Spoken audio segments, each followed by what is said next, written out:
This is the Reflector Reflections podcast. My name is Annie. Join me as we journey around the world, talking with fellow reflectors as they experiment and navigate their unique design. Today's beautiful conversation is with Bre Donnelly. Bre is a fellow 5-1 reflector and a human design guide who shares simple and practical ways to live life via the human design lens. Welcome, Bre. Thank you. Thank you so much for having me. So welcome. Bre, you were, when I kind of got into this journey, I think I connected with you quite early on Instagram. It must have been when you first started your account. And I know that I looked at one of your photos and I'm just like, I kind of felt this whole resonance. And then I looked and you were 5-1 too. And I was just like, a fellow moon sister. Absolutely. That's so cool. So let's talk about your journey. Let's talk about your dive into human design. Sure. Would love to. So I discovered human design about 3.5 years ago. I was kind of in I guess you would call it a phase in my life where I was just going down a lot of the rabbit holes of self-improvement, learning more about myself. And I was listening to a podcast and they just started talking about human design. So this would have been, I guess, the spring of 2018. And I was like, wait, what is this? How have I never heard of it? And how can I learn everything there is to know about human design? Because having a 1 in my profile, as you know, we love to literally learn everything about anything. And we'll look for information in any area we can find it. So after I kind of heard an intro on the podcast, I started looking up whatever I could find online. I started looking up books on Amazon, and I just wanted to sort of immerse myself in the whole system. I've always been a fan of astrology. I can't say I'm an expert, but I always kind of knew enough to be dangerous. So I was like, wow, this is really cool. This is another way of learning about myself through a completely different lens. So it didn't resonate with me. I actually, when I first put in my information on one of the free sites, you can look up my chart, I entered something incorrectly and it said I was a generator. And I was like, oh, I'm totally that. Like, this makes so much sense. And then I don't know what happened. I guess I realized my mistake, or I went to another site to enter in my birth information again, and it came up reflector. And I'm like, that doesn't make sense at all. Like, I just didn't resonate with being a reflector type. And I kind of like pushed human design to the side for maybe a year, if I'm being honest. And then in 2019, my interest peaked again. I started researching a little bit more. I started finally coming around to the fact that I was a reflector. I started embracing it. And then it's really just been nonstop since then, just with learning and now teaching other people about it. So it's definitely one of the great passions of my life now. That's so interesting. There's so many of us that when we plug in our details for the first time, we get it all wrong. And yours is a generator. And I guess when you look at that part of your life, you were probably still really trying to push through, weren't you? You were trying to still, be in that life of that's me, that's what I've got to be, because you're surrounded by it. Do you feel that could have been why you felt, yes, that's me? Definitely. So now in retrospect, I've looked up a lot of my friends and family's charts, and I'm surrounded by generators and manifesting generators. Most of my friends fall into those two categories. And I think I was just kind of trying to live like everybody else, or trying to live like every boss that I've ever worked with. And most of them, I believe, knowing their styles and what I know about human design, that they were likely generators too. So I wanted to be like everybody else, and I wanted to have that boundless energy, always have a to-do list, always be accomplishing some kind of goal. But when I really started to lean into understanding that I was a reflector and learning what that really meant, I'm like, okay, well, I have all these capabilities as well. I just show up a little bit different than 70% of the generator population of the world. I love that. I have all these abilities, but I show up differently. I can really relate to what you're saying, because I think the first part, most of my life, it's like I've lived as a generator. Do, go, go, go, go. Got to have the to-do list, got to do this, might be a part of our profile. But I can imagine that is quite, as I can relate to, quite confronting to have to go, hang on a second. They're telling me now I've got to slow down. They're telling me now I've got to wait. And because that conditioned part of you that thought you were a generator or even acted in a generator mode would have been like, whoa, how do I do this? How do I actually start slowing down? Did you find that challenging at all? Yeah, I did. And it's interesting because I think naturally I have always taken a little bit slower of a road to get from point A to point B than most of my peers and friends and all of those things. So I always kind of beat myself up about it. And even like they're needing more rest. Sorry if you hear the squeaky toy in the background, it's my she's likely a generator, 3-year-old mutt who has lots of energy. um, but yeah, I always beat myself up for not being like everybody else. But then once I started to really embrace it, what I started to notice was sometimes what looked like procrastination was really just me listening to my intuition and knowing that I didn't need to rush to get to the finish line. So Yeah. I've really started to understand that the slower pace, the waiting to make really big decisions, or not, maybe sometimes it's just a complete pause and I'm not accomplishing anything and I'm just enjoying life. Mm. That feels really good because I think that's naturally how I was always designed to Yeah. show up. Yeah. I love that you're doing that and you're still working, that 9 to 5 job as a full-time role outside of Yep. everything else that you're doing. So that pressure you must feel some days is huge, huge. Yeah, absolutely. I keep a full plate. I think I always have. I think weekends for me look a little bit different than maybe your average person. I tend to not really schedule a whole lot because my Mm. Monday through Friday is normally quite busy. So you could definitely find me sleeping in on a Saturday or Sunday, or maybe skipping plans with friends and just relaxing. Yeah. Yeah. Especially pre-holiday season, I'm taking any chance I can get to relax before things get crazy and busy. Yeah. But definitely, I definitely have a lot on my plate. I try and balance it the best that I can, but I do prioritize downtime and rest as much as I can as well. Yeah. That's so good.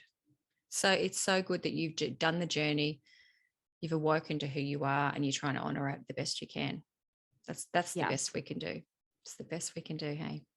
So Yes. talk to me about the 5-1. The 5-1, I've been learning it myself over the past year, is quite a challenge. So, and with your experience, I'd really love to hear your take Sure. on it. So what's interesting was although the reflector nature didn't resonate with me right away, I think being a 5-1 profile, that was something I understood immediately about myself. And that did feel true. So, my kind of take on it as a 5-1 is 5-1s are somebody that, you come across to other people very capable.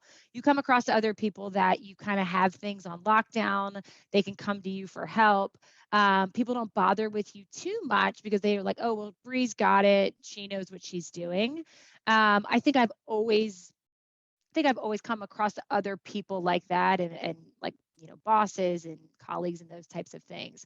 The one part of the profile going down rabbit holes, researching, being kind of a detective has always been me. I always thought it was my Scorpio nature in astrology, but I think it's kind of like a little bit of a mixture of both. They say one thing about 5-1s is that other people project on you to Mm. be their savior or for you to save the day because you come across as somebody that is just always so capable. So I think that that's one thing you a little bit need to reach out for. I think in relationships from time to time, um, people might have looked at me as a savior in some aspects. So I can relate to that aspect of the five Mm. one profile. But I like being a 5-1. I feel like, it definitely resonates and it's definitely something that I think I show to the outside world. Yeah. I do love our line one. I found that there are certain times that 5 can really not trip me up. That's not the right wording, but the projections we get from people can be quite challenging.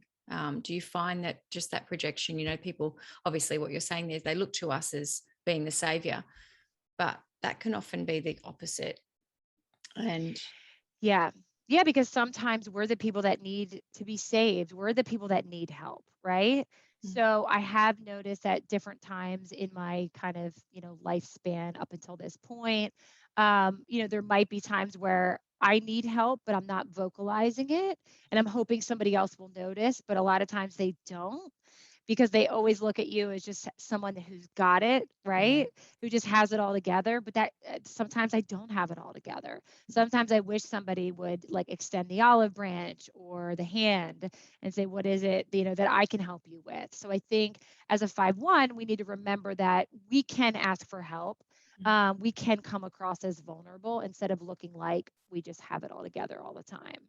That's really good advice, because that can play out a lot, isn't it? That we are always perceived as having it all together, but half the time we're just like, I'm making this shit up all the time. And you just Hmm. think, but people then will project and think, well, they've always got it together. They're fine. They're capable, and kind of give you that distance, or show a bit of distance towards you. So yeah, I felt that that's really good advice, of being able to be a little bit more vulnerable and say, I'm having a tough week. Can you help me out? Yeah. Or, starting a new job. I don't exactly know how to do this. Can you show me? Mm. Or being in a new place and you don't really know how to get from, point A to point B and you're looking for direction. It's in all of those little instances, we can always ask for help. And we need to remember that, Yeah. even though we love research and we love figuring things out, we can't always figure every single thing out. It's like there's that quote out there that says like, be sure to check on your strong friends.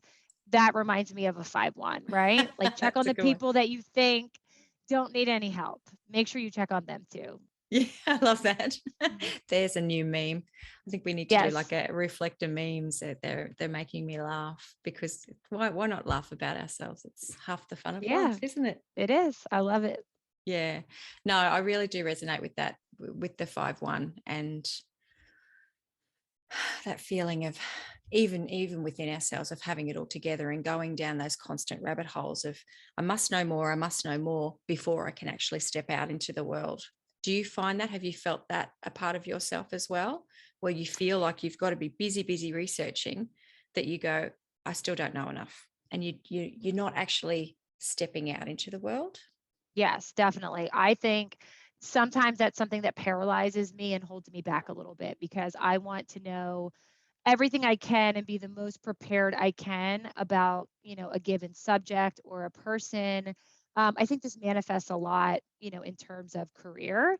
And sometimes I'll be a little bit hesitant to take the ball forward until I have all the correct or right information when I might just be stalling something and I could just take that leap of faith. Yeah. So I definitely think it's a blessing and sometimes it works against you a little bit because there's definitely times in life where you don't need to be over prepared. You need to go for it, whatever it Yeah. is. Fly by the seat of your pants, wing Yes, it. I could definitely do that more than I think I do. Yeah.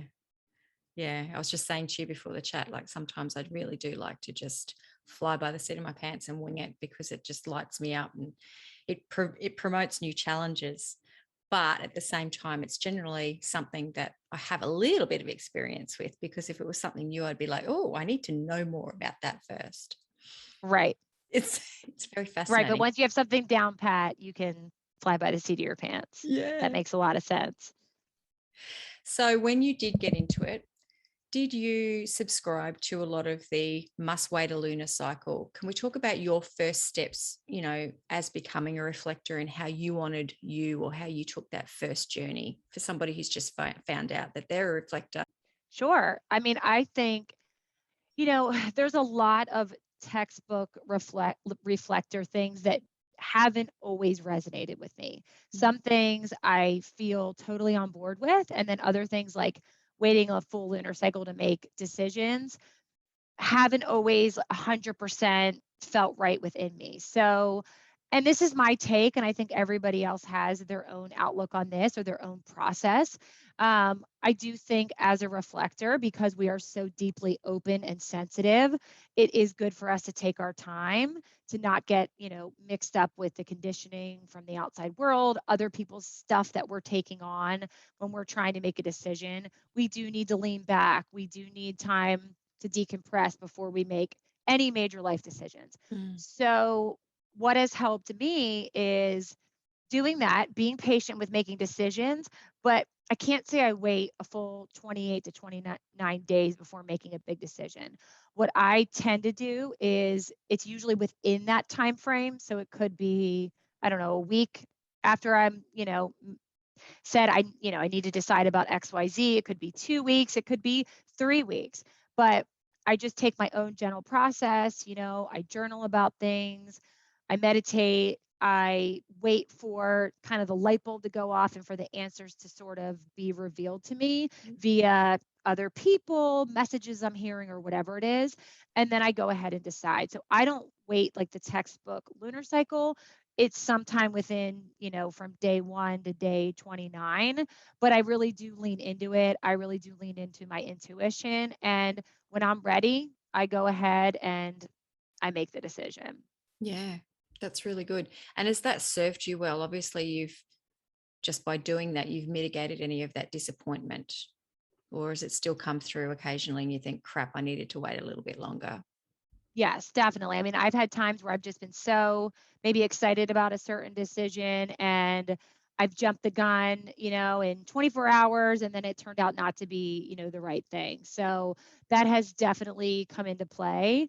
I think as I'm getting a little bit older and maturing, I'm starting to see that my timing seems to be working out better, my own unique timing of how I do things and how I decide.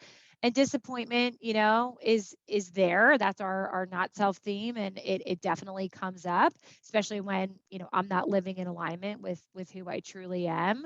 But on the flip side of that, the surprise element, which is when we are living in alignment as a reflector, nothing feels better than that. And I feel like as I've stepped more into my design and I've really embraced it, the surprises just continue to show up, and sometimes they're in the most unique ways. So I can't say the disappointment's there as much as it probably was in my 20s, but my 30s now, I feel like as I'm relaxing into who I am, Yeah. it seems to have a better things just seem to have a better flow. Yeah, I love that you say that because that is so true. That I find in my life, I'm more surprised and delighted than I am disappointed. And if I do feel that, I then go, oh, what's happened? What has happened? And that I go into a deep dive. And I generally it's something that I've missed, or it could just be a community feeling. And I just think something's not right here. But yeah, I do love that. The more we get into our unique design and sort of understand ourselves, the delight and the surprise, it's like, this is great. This is great. This is great. We're very much a little bit chipper, to use my Yes. Australianism. Yes, definitely. And that's the best surprise. The surprise element is my favorite part about being a reflector, of just that like excitement, enthusiasm, all of how things come together, wonderful people that just seem to show up at the right time with the right messages, things that seemingly fall into place with almost little to no effort. In my opinion, I think being a reflector is much more of that feminine energy versus masculine energy. Mm, And when you are living in alignment with who you are, things just, the miracles and the people and the opportunities, they just seem to come to you. yeah. And that's when the surprise comes in, and it's awesome. I love that you said that as well about, you know, I heard it as in receiving guidance and advice from other people, because even though we're taught to step out of it and sort of like honor our own space, some of those yes no answers or feelings or gut feelings or intuition can come from other people, because it's like they're divinely guided to give us something that we need.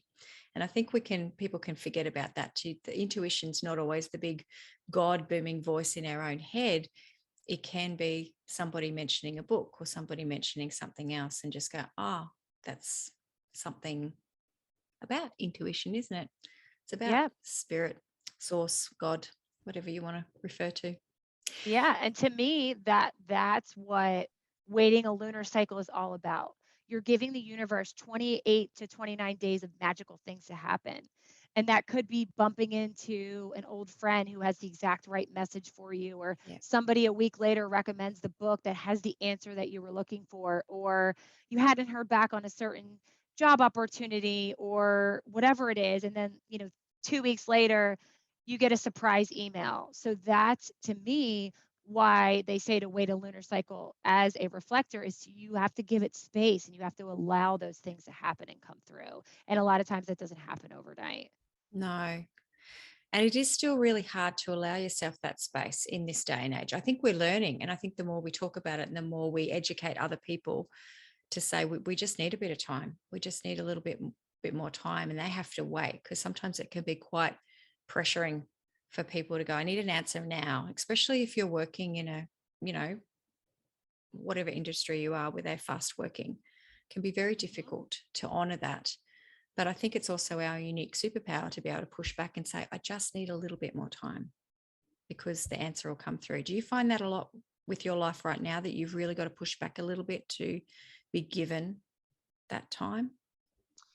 Not as much as maybe some years ago. So Mm, I think at this point in my life, I've aligned myself, in a full-time career that works for me as a reflector.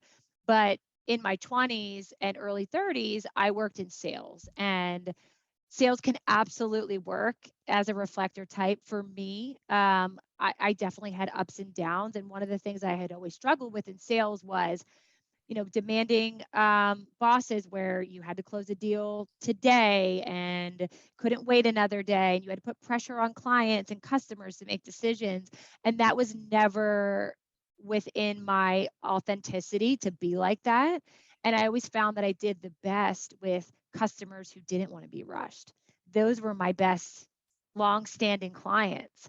And now I realize in my current life, fast forward, some years later, um, my professional career is a little bit more aligned as a reflector, and even the friendships and people that I'm around, they're okay with, me waiting on something to get back to them, or not always participating in like the big giant activity where there's 50 people there, because it's easy for us reflectors to get overwhelmed. yeah. And I think the people in my life in this chapter and my family, they understand that about me. So I think there's definitely been periods where I have felt a lot of external pressure, that's have like part of the open root center in our design. But as things have progressed and I've made some changes, Mm. I feel much more relaxed to take my time, and I feel like the people around me are more accepting of that. That is that's so nice to hear. So your friends and family, when you went down this hole, when you found this in 2018, 2019, when you kind of got into the reflector, did you start pumping everybody's charts? Did you kind of figure out who was who around you? Did you invite them into the cult? How did that go how did that go for Yeah, you? that's a good question. So, yeah, I mean, at first, once I knew, the correct way to look up a chart, before I became a reader, so, about a couple years ago, yeah, for curiosity's sake, I would, text my mom, like, when were you born? And ask her when all my siblings were born, and any friend that would give me their information. I would always kind of be excited to look up everybody's charts. And then in the spring of 2021, I got certified to start doing readings on my own. And I got even more curious, because once I was really trained in all the inner workings of an individual chart, now these charts, including my own, made sense to me. Because at first it was just like, okay, that's cool. My best friend is a manifesting generator. My other best friend is a generator. That was cool in the beginning. But then once I started knowing how to read the entire chart and Yeah. looking at the gates and the channels, and the personality profiles, it was just so cool, because I started seeing the synergy, between family members and friends, and why certain people, come together and get along, and where there's things where there could be friction, right? Or it doesn't always line up. So I remember, like, once I figured out how to fully read a chart, I was very excited to look up anybody that I knew that was close to me whose birth time, I could get access to. And then you're just sitting there going, oh yeah, that makes total sense now. I get it. I totally Yes. get it. Yes, I'm definitely guilty of like sitting in bed until like 1, 2 in the morning, going down the rabbit holes, looking up everybody's design, and analyzing everything is another thing that 5/1s love to do. We love to analyze. Yeah. But it brings me joy, and it's something that I really love, and it's made such a big difference. And you'd be surprised, a lot of people at first, they were like, I don't know what this is. This is like a foreign language. And then once I started sharing more and doing little mini readings for family and friends when I was around them, everybody got really interested and excited. And now I have, friends and family that still reach out to me wanting to know more about their chart, which is really cool. That is so cool because it just resonates with people. I don't think I've met one person who I haven't sort of had a chat with, and even on a very, very surface level, who hasn't thought, oh my gosh, there's something here. So Yeah. with the old, obviously 5-1, you don't really even need to explain it because I understand. But at what point did you get in your journey where you just thought, I need to study this? I really want to embrace becoming a reader to get certified. Yes. So that was for me the end of 2020. I think one of the gifts and beauties of the pandemic was um, we had a lot more downtime. We had time for reflection and introspection because all that outside noise and distractions, most of that was taken away from us in 2020. And I started feeling some pretty strong pings. Around the end, I'd say November, December of 2020 is that like, okay, I really like human design. I've really been enjoying studying this more. It's made a difference in my life. And aside from my 9 to 5 career, I wanted to do something else where I felt like I was contributing and I was giving back. Mm, And it just was the system and the modality that resonated with me the most, that I just felt, a very genuine interest in studying. And I decided to do that in early spring of 2021. And then shortly after, I launched my Instagram page, and then I started doing readings, about a month after that. But yeah, I think the pandemic for me was a game changer, yeah. and this was something that the pandemic gave me as a gift, was the desire to share this system with everybody that I could, anybody who would listen. And so I actually did Jenna Zoe's, who's my human design. Yeah. I did her online reader training, which was a couple days intense content. Yeah. I didn't do it in a couple days. I split it up over a big chunk of time. Mm, And then after I completed her reader training, I did about 20 kind of free readings on family, friends, neighbors, those types of people. And then after I did my 20th, kind of what you would call a practice reading, I felt comfortable and ready to go live. And that's when I created my little business. And it's been awesome because I've just connected with some pretty incredible people since I yeah. launched back in April. Yeah. So that's HD with Bre, which It, we'll yes. post, which we'll post Yep. about. HD with Bre is I Instagram, love it. and I put a ton of good content on there as much as I can. Yeah, you really do. I really enjoy your content. It's so nice. So talk about what you're doing now as a reader and where you want to go with it and how people can reach out to you. Absolutely. So at first, I wanted to, just do individual readings, one-on-one with clients. So if you go to my page, you'll see that there's two options. I offer a mini reading for people that just want to really master the foundational parts of their human design. So that's things like your energy type, your profile, your authority, and your strategy. How does that look like? And I give some intuitive guidance around those things. And then I have my full reading, which is I analyze your entire chart. So all the foundational aspects, all of the gates and channels, how everything interconnects.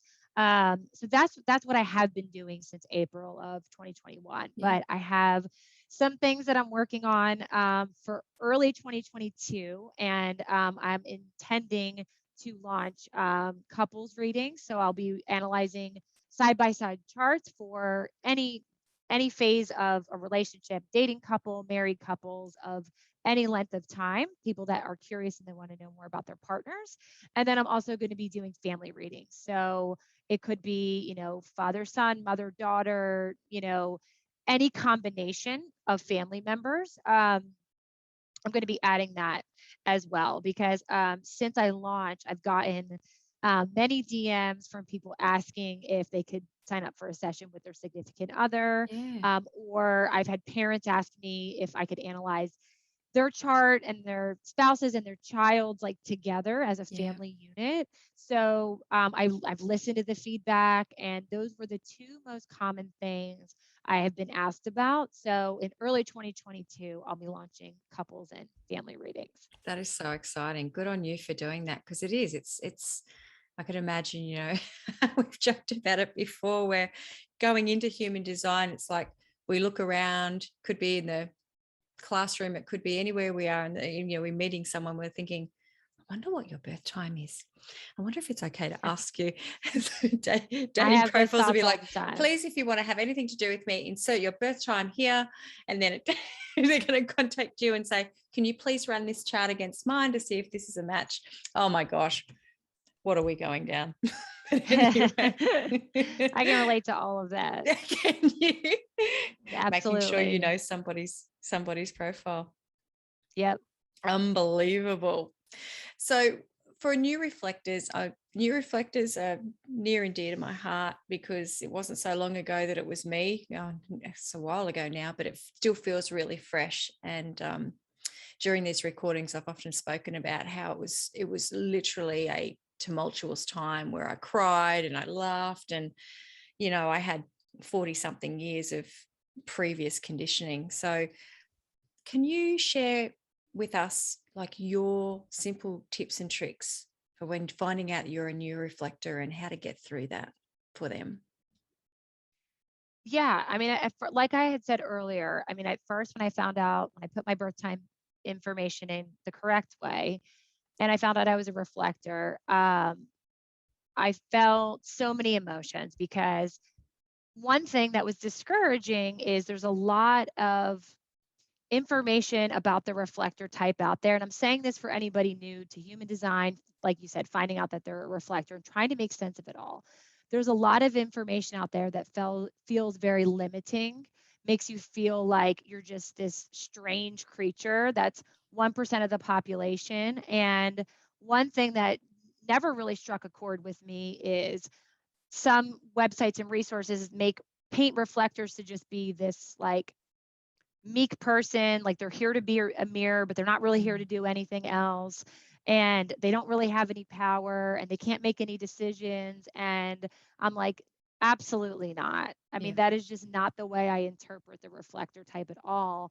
I look at it as somebody that is so divinely unique, being only 1% of the population. How cool is it to be part of, this little group of people on the planet that I believe are here to be a gift to the rest of humanity. Mm. So I think one of the coolest things about when you find out you're a reflector and you look at your chart and you see that it's completely all of your centers are just wide open, right? Yeah.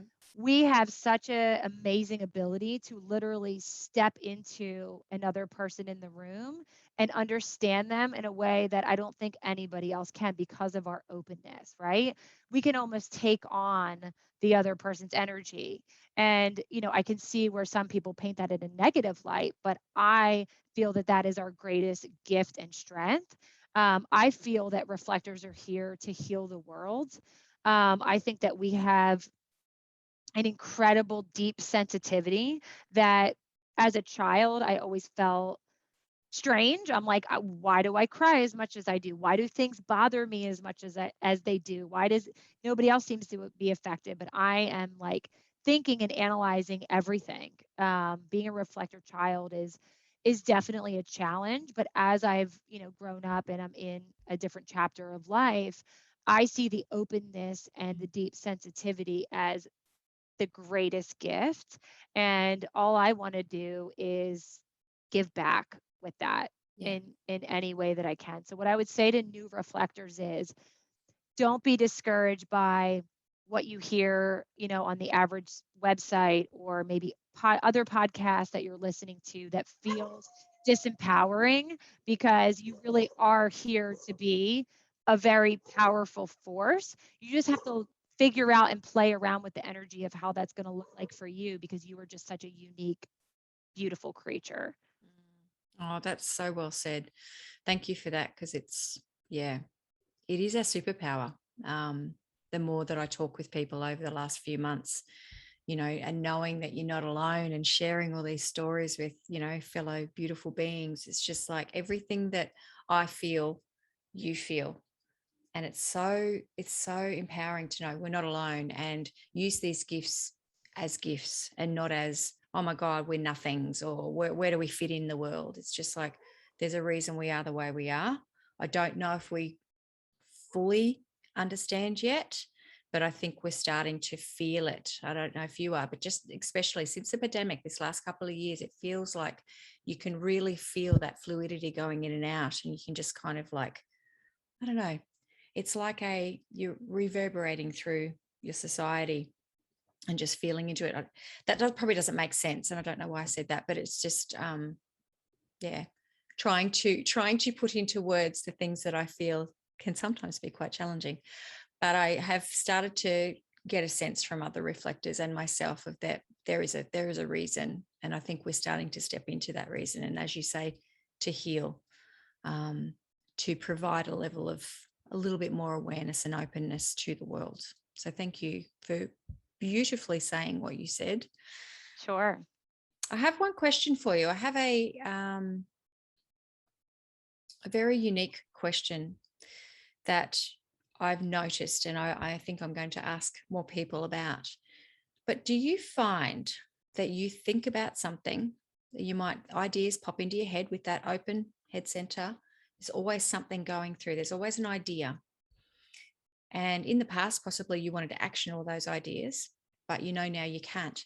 But as soon as you start thinking about something and it really resonates, you'll find that somebody else will start doing it. Do you find that?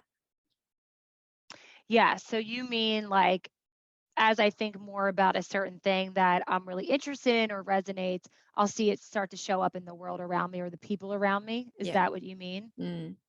Absolutely. I do notice that quite a bit. I also notice, I'm not sure if it's a reflector thing, but I'll notice that if I have a unique viewpoint on something and I kind of share it out with the world or share it with friends, I'll hear them almost repeat that same thing in the exact way that I said it and the same wording. Yeah. But they'll say it like it was their own thought, and it's not a bad thing. It's actually Yeah. like a good thing. So there is something about the reflector energy type that I think maybe people just grab stuff from us and, like, it transfers over, kind Mm. of to your point. I have noticed that. I also think reflectors, my take, with the open crown center, one of the things is the ideas in the open mind center always having different divine inspirations and ideas coming through. I Mm. also believe that all reflectors have an amazing gift of channeling and receiving like divine inspiration and also ideas that are like ahead of our time. Um, I Mm. believe that all reflectors have that gift. And that's why they'll start thinking about something and then you'll notice that it starts catching wind or it starts becoming a trend. But I think reflectors are ahead of their time. Yeah, I'm glad you said that, because that's, again, you've worded it so eloquently there, that it's a part of the way that I've been sort of processing this, thinking there's like this, again, we use mycelium mushrooms and that networking. It's literally like we're feeling what's happening, and then it just goes out. It just really just pushes out, and then somebody will pick it up and runs with it. So I often wonder, and I think it was one of the podcasts where it was referred to, that we're just like little mushrooms that just pop up, release spores, Yeah. which is consciousness and expanding of consciousness, and then we drop back down again and off we go. And all these little just unique mushrooms just pop up and release the spores, and then everybody else just grabs hold of it. Anyway, food for thought. I love that you said that, because I've just been giving it a lot of thought, and I think there's something in this. Feels like there's something there. Definitely. I like the mushroom analogy. That's good. I'm going to use that. I like Oh, that. good. Yeah. Have you watched that documentary with the mushrooms? I haven't. No. Yeah, it's really good. If you do have some downtime and just curl up on the couch with your doona and stuff like that, check it out, because it's just Sounds good. yeah, and you just feel like that. Like I kind of see that now as well. Just little. Anyway, we digress. This is what happens during these podcasts, right? I know. We There's go too down, much to talk about. we go Too many down. topics. Is there anything else you would like to share with the community? Like, you've spoken about the new offerings that you're doing next year, which is exciting. We can reach you with HD with Bre, which I love that Yep. name. I love it. Thank you. I love it. It's just so catchy. And is there anything else that you'd like to share with us? I guess what I'd like to share, I guess to the reflector community is, um, you know, I I'm so grateful to be among you, and I learned so much by looking at other reflectors on social media, in the, anyone we can find. There's not a lot of us, but analyzing famous reflectors. And I get excited in real life. It doesn't happen often. Out of all my readings since April, I've only read for one reflector. But I really do get a lot out of the interactions and learning from our little 1% community. And I think, what I just want to share is for all reflectors is like, just keep being who you are. Don't feel like you need to fit any kind of mold to be accepted in any way. Whatever it is that you're good at, embrace that and go on those, paths and trains of sharing your unique gifts, because you have so much to offer and you don't have to work 80 hours a week.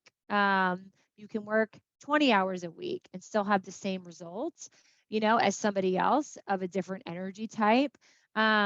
So I just want reflectors to be who they are, to be themselves, to know that they're so beautiful, looking completely different. And I hope I get the opportunity in the new year. I mean, I have loved all of the people that I've read for. I've had some of the most magical experiences with sessions.